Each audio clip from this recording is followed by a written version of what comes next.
After Rishi Sunak led the Conservatives to their worst performance at a general election, who will succeed him as Tory leader? The race officially kicked off at 7 o'clock tonight. Plus, shoplifting has hit a record high, with 50 offences recorded by police every hour, an increase of 30% in a year. How do we stop it?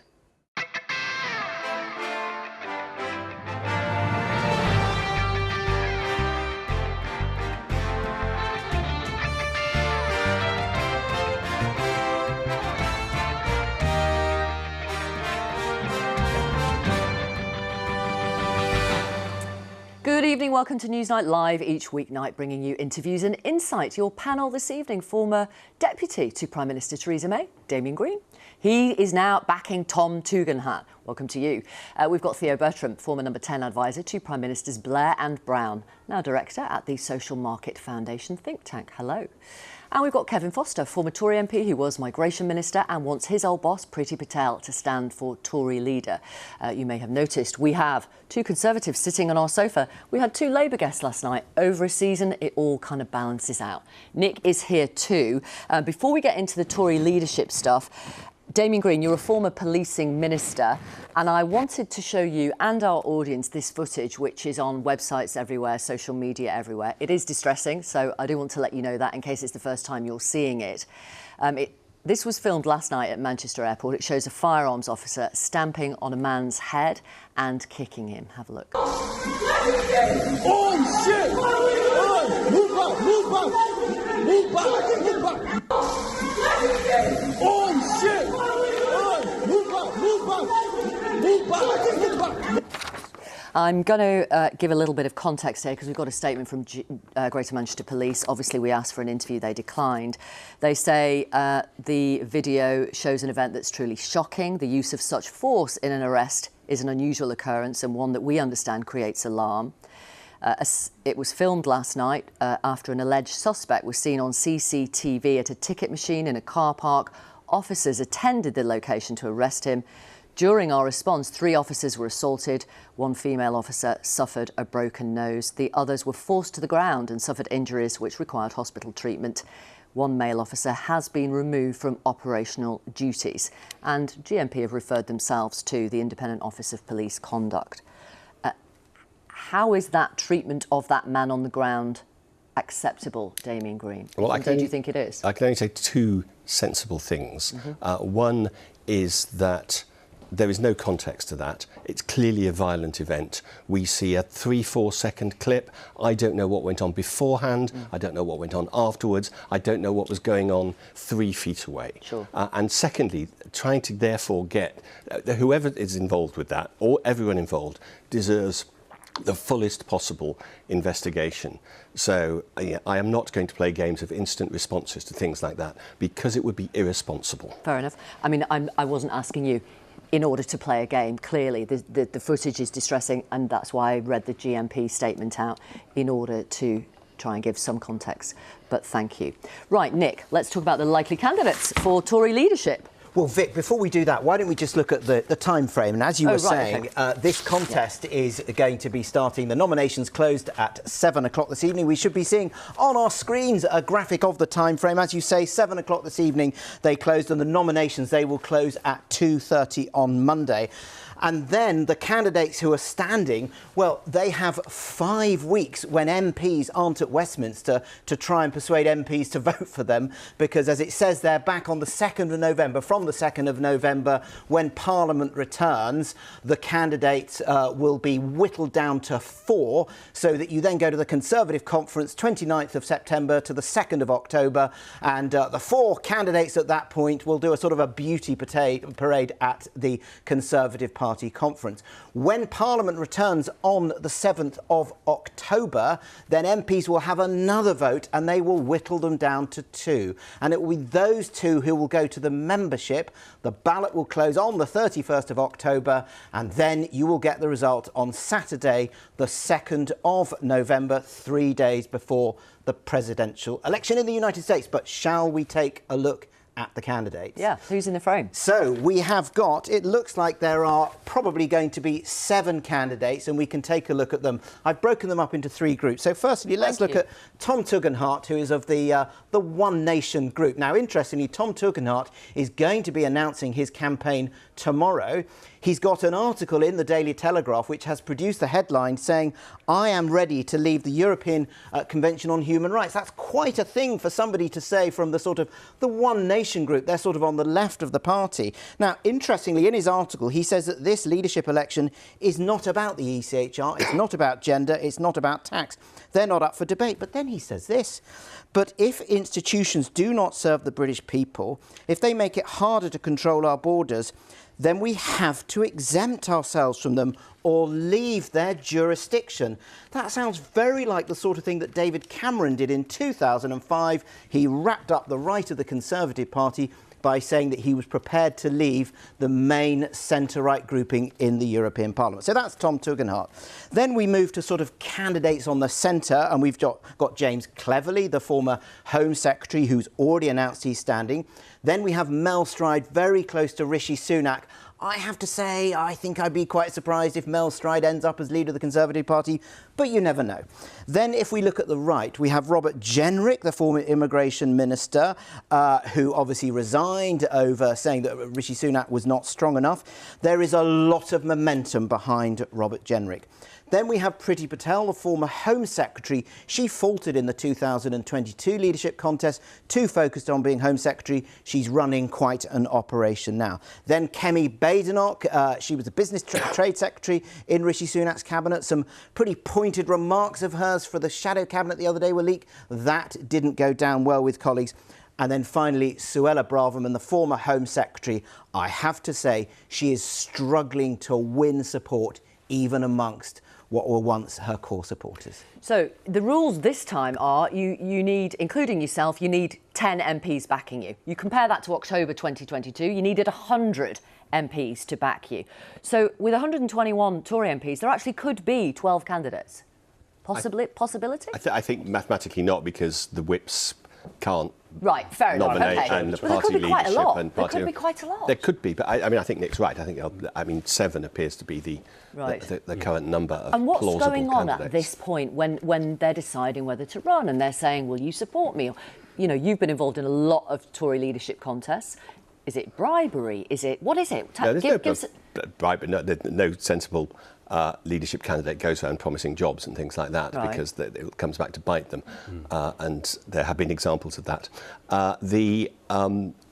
People go around and literally, particularly with what is now a regrettably very small parliamentary party, it is very much to the individual candidates to talk to as many people as possible, particularly the new MPs, because obviously all those who've been there for a long time will know each other and will be predisposed, but others are coming to this fresh. So I'm sure every candidate, I know, as Nick says, I'm supporting Tom Tugendhat. Yeah.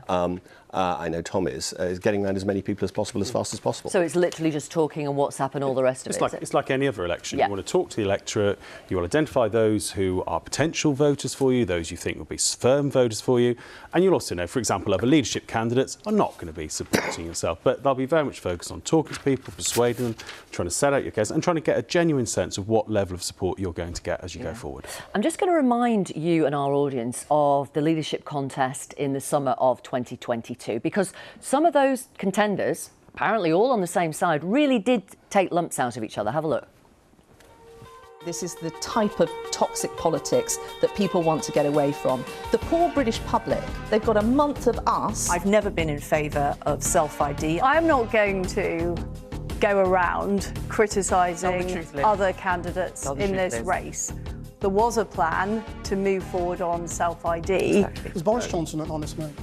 There have been some really severe issues. We have to be honest, but borrowing your way out of inflation isn't a plan, it's a fairy tale. And then I asked why on earth this was going to be necessary, and you told me because the boss wanted it. Serving in government is not easy. It requires taking difficult decisions. Tom has never done that. I'm not the legacy candidate. Who can be trusted? In your past, you've been both a Liberal Democrat and a Remainer. I was just wondering which one you regretted most. You've just put in the highest tax rate for 70 years.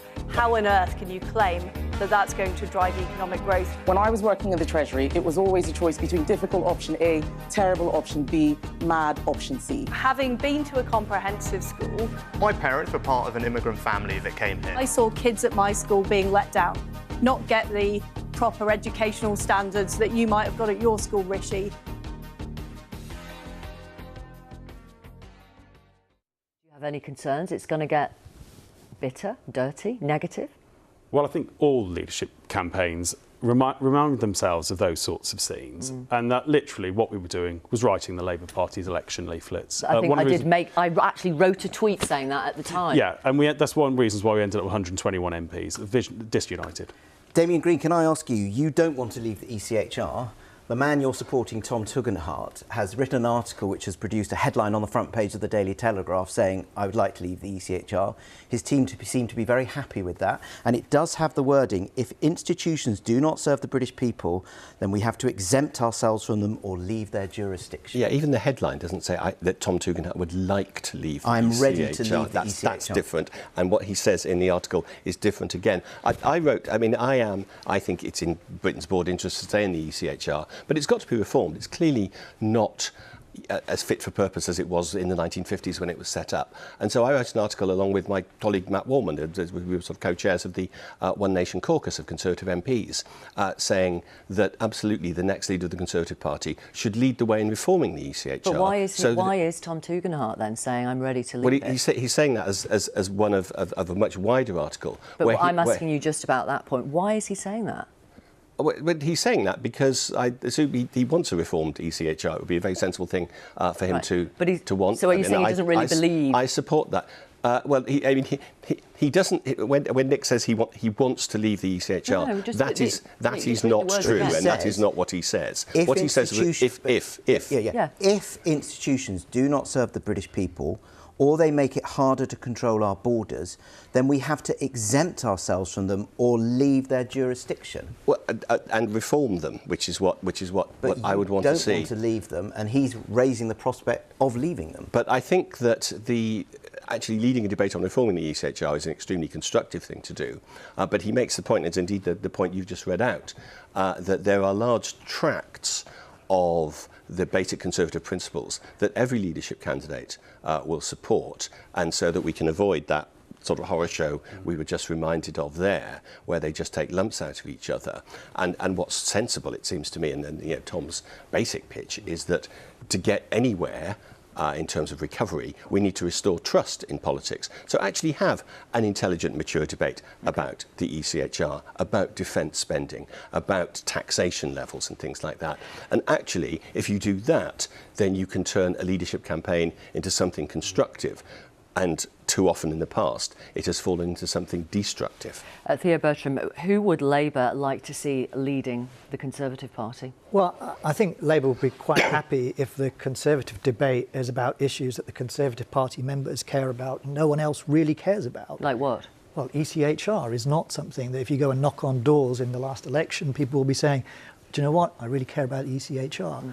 I think if the Conservative leadership contest is another rerun of Europe, I think that would be great for the Labour Party, not great for the country, and probably not great for the future prospects of the Conservative Party. I also think if the Conservative Party leadership debate is essentially determined by Nigel Farage's set of questions, and the trifecta there is how anti-woke are you, how anti-immigration are you, and how anti-net zero are you? And if that's where we've got candidates feeling that they need to show a bit of leg on that, then I think that would be very bad for the future of the Tory party.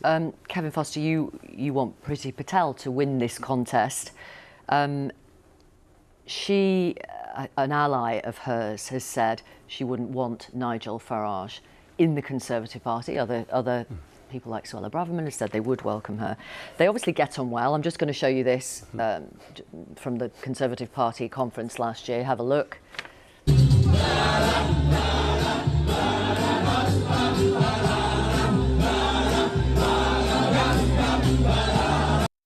Is that just for the cameras then? Well, I was actually at that event. If the camera panned back, you'd have seen me.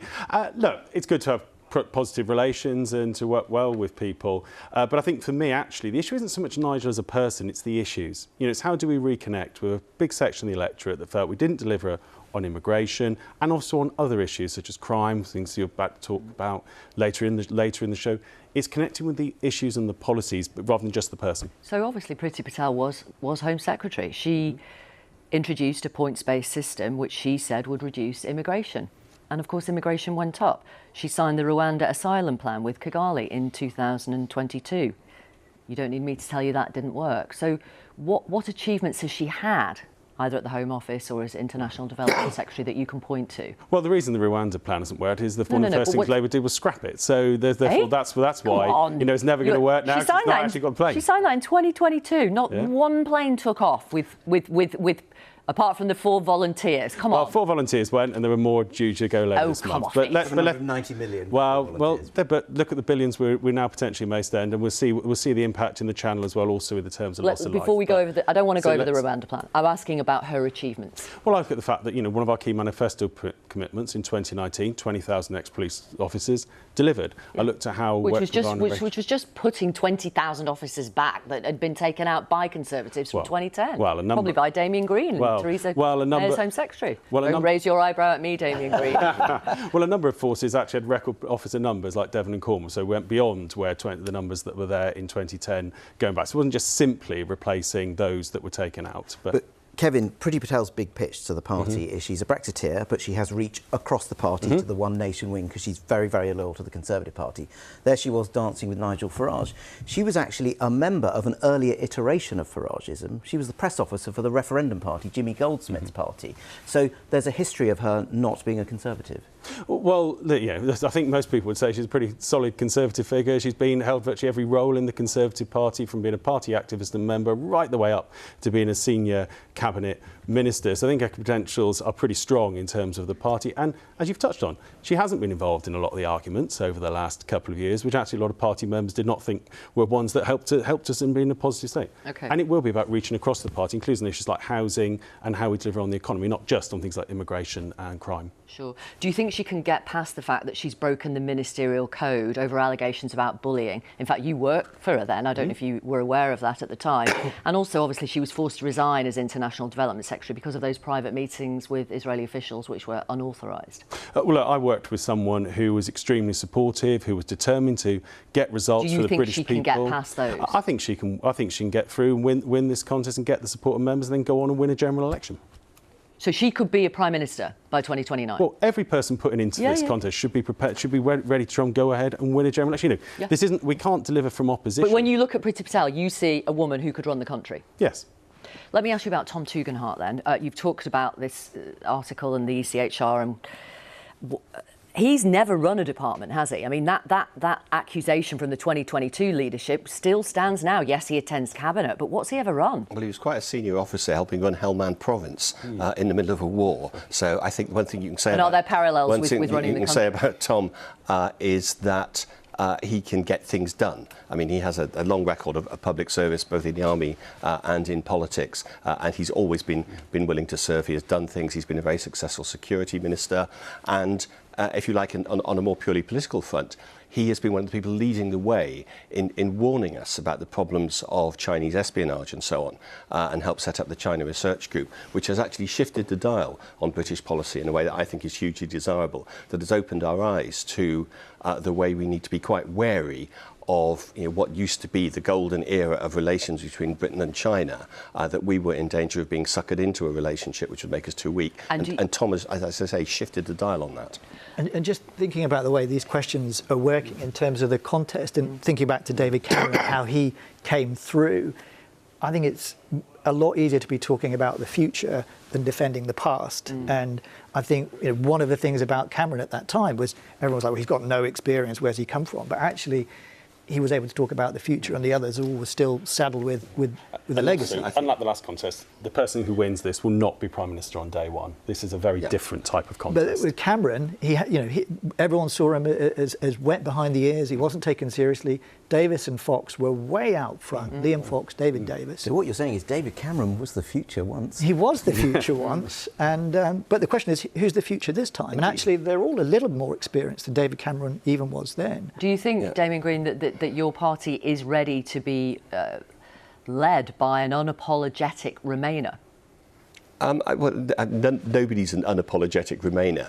There are those of us, like me, who campaign to Remain, but who accept the result with Democrats. And, it's 8 years ago now. I'm not suggesting but that. I think, I want to take out one of the points Theo made, which I thought was very sensible, which is that the Conservative Party needs to be talking about things that people care about. And to be honest, Brexit did not come up. No, and I bet China espionage didn't either. No, but Britain's place in the world does come up. And I think, Tom clearly has a very, very strong pitch on defence and security. And I'm afraid we live in a dangerous enough world that actually having a potential Prime Minister who is absolutely rock solid on defence is going to be a very, very important part of the Conservative Party appeal in the run-up to the next general election. Yeah. Pause there. Thank you very much for the moment. We're going to talk about shoplifting because it's hit a record high. Have a look at these CCTV images. These are the kinds of scenes that are playing out up and down the country. And there's something really mundane about it and yet sinister at the same time. I don't know if you can see the woman who works there with the white hoodie on, just moving to the right-hand side, jumping over the counter because these guys turned up behind the counter just to put... And I can't tell what this guy is nicking, but it's absolutely brazen. Data out today from the Office for National Statistics shows that shoplifting is at its highest level in 20 years. So nearly 500,000 offences were recorded by the police in the year to March 2024. That is up 30% from the previous year. Here's what the Home Secretary had to say about the dramatic rise earlier today. Street crime is soaring, and these crimes that are really hitting people in town centres and local communities. So Labour will bring more neighbourhood police back onto the beat, and in the King's Speech we're setting out new laws to tackle antisocial behaviour, shoplifting and knife crime. We can talk now to Emmeline Taylor, who is Professor of Criminology at City University and hosts the Retail Crime Uncovered podcast, and Ben Salvaratnam, who is shop owner of Freshfields Market in Croydon. Welcome both of you. Thank you for being on Newsnight and talking to our audience. How bad is it for you, Ben? When we first came and opened up Stop, it was 3 to 4 incidences a week, and recently now we're facing anywhere between 8 to 10 a day. So a day? A day. So it's been a massive, dramatic increase. So how many hundreds of pounds are you losing every week? Yeah, I mean, in terms of shoplifting, we're losing hundreds of pounds, but then also all the extra security measures that we've had to implement from our own pocket, whether it's there's glass and steel structure around the till because we kept getting jumped behind the till. Some of our girl cashiers got spat on and handed notices. We have extra staff where we don't necessarily as a business need it, but because for everyone's peace of mind and security, we keep them on board. So there's been a massive increase in costs of running a retail operation. And you, if I've remembered this correctly, your CCTV cameras have gone from 8 to 40. That's correct, yes. I mean, just to help deter criminals. More often than not, we're just watching it as it's happening after they've left, or identifying theft, trying to provide the evidence to the police, who, don't always turn up when we need them to. Right. Have you considered selling up? Yes, I mean, actually, last year was really bad, and we put the store on the market. We had a couple of interested buyers. They came in, they looked at the figures, but I mean, I think the feedback was they can purchase similar operations without the high fixed costs that we incur. Well, this is your CCTV footage, which you've kindly said we can share with our audience. I mean, it's brazen. That's correct, yes. I mean, it's... Does that frighten you as well? Because you have been assaulted, I think. Yes, well, I've been bottled from the stock that's been stolen from us. I mean, when you see men or youths with balaclavas coming in, brazenly taking what they want, you know, we're a small business, family-run business, and, you know, we don't have a big head office to offset costs. So we try to retrieve stolen goods. Obviously, in that situation, it can go either way. They can either hand it back, or they can get violent and abusive or aggressive. So what happened to you? I mean, he didn't want to give it back. There was pushing and shoving, and he ended up bottling us. So where? On my head. On my head. Really? Yeah. So That I need could to have get killed stitches. you. I mean, at the moment, the heat of the moment, you don't necessarily think about that. And that was actually one of the reasons why my wife asked me to put the business up for sale. It has an emotional impact, not only on me, on the team as well. That's why we've had staff leave work, hand in notices. So I don't think, you know, coming into work, it shouldn't be so disheartening. It shouldn't be, will I be assaulted just for doing my job? And I think we are being let down. We'll come back to that point. Emmeline Taylor, why this massive rise? Yeah, so shop theft is a really good barometer to assess the health of a nation, because most of the driving forces are social factors. So drug addiction, homelessness, mental health, all of these issues were exacerbated during the pandemic. And of course, that came against a backdrop of over a decade of austerity measures that really stripped out much needed social services, and also the disinvestment in the police. So this really sent a message to offenders that there were simply no consequences to offending. So are you saying, essentially, and I don't want to put words in your mouth, you are the Professor of Criminology, that to a certain extent, shoplifting has become decriminalised? Yeah, and looking at the figures, you can argue this as well. So the data that's come out from the ONS this morning shows that police recorded incidents of theft are at their highest level in 20 years since comparable data was captured. But any retailer will tell you that those figures are actually a drop in the ocean to what they're actually experiencing. So nearly 500,000 of incidents of police recorded crime. The British Retail Consortium over a similar period suggests there were nearly 17 million incidents of theft. Now that suggests that retailers are reporting around 3% of incidents. So absolutely, you could argue that in many instances it has been decriminalised. How much impact did the fact that back in 2014 the government essentially downgraded, would that be a fair description, shoplifting offences, i.e. if it was goods worth under 200 quid, then they wouldn't be pursued? Yeah, so a really unfortunate piece of legislation was brought in 2014. So as you say, you know, shop thefts for a value of less than £200 were downgraded. You could plead guilty by post, you wouldn't have your day in court, and you might then be given a fine which might actually be less than the value of the goods that you've stolen. I think it simply sent the wrong message to offenders, and many thieves that I speak to through the course of my work will say, well, so long as I keep it under £200, I've got a licence to steal. OK, so from your point of view, Ben, if the Home Secretary is watching now, what do you want from her? I mean, a lot of the criminals that we face in our store are repeat offenders. So the logic is, why don't you have a record, a database of these repeat offenders, give them the support and help they need, whatever it is, take them off the streets, or give them, you know, any support so that we can remove that proportion. Also, the National Retail Crime Plan, I'd like that to be taken more seriously, incorporated, you know, with the police commissioners.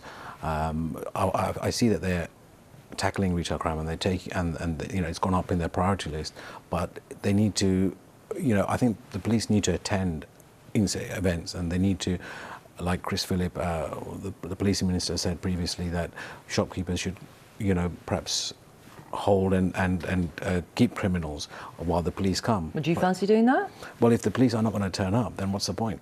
So, well, yeah, you might get bottled again. Yeah, exactly. So, what do you, from your point of view as a professor of criminology, what do you think would help stamp on this? Yeah, there's a whole range of factors, and I think investing in services, you mentioned prolific offenders who are typically drug addicted and have drug issues, and they're really not getting the help that they need. So I recently spoke to a prolific drug affected individual who was stealing. He described it as his full-time job.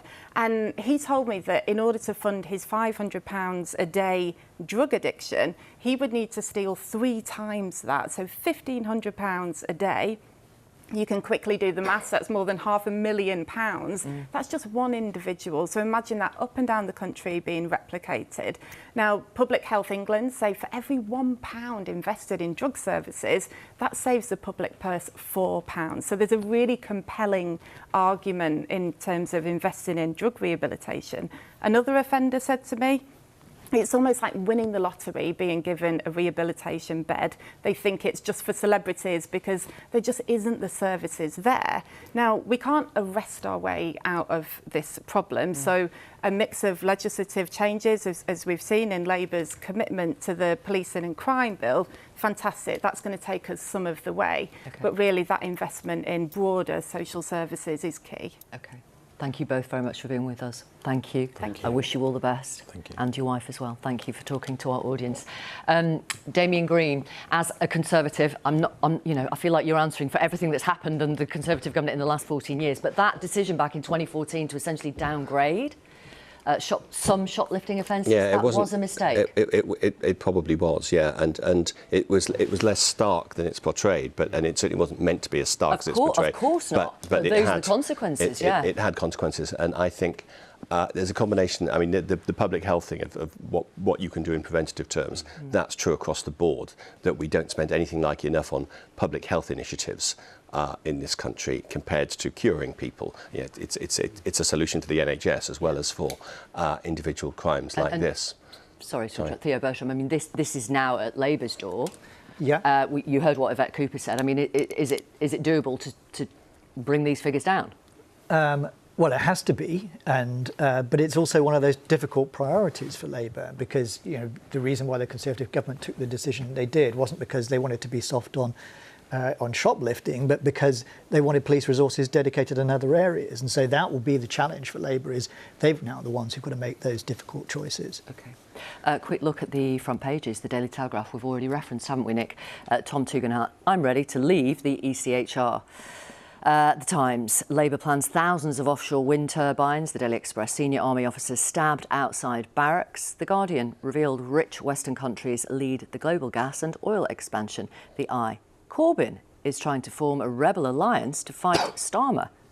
Is that true? Do you know? Any intel? I presume that's the letter that he sent to the 7 rebels, which I wouldn't quite put as a rebel alliance. Thank you all of you very much. Thank you for being with us. That's it from us. Christian Fraser's here tomorrow. Till then, good night.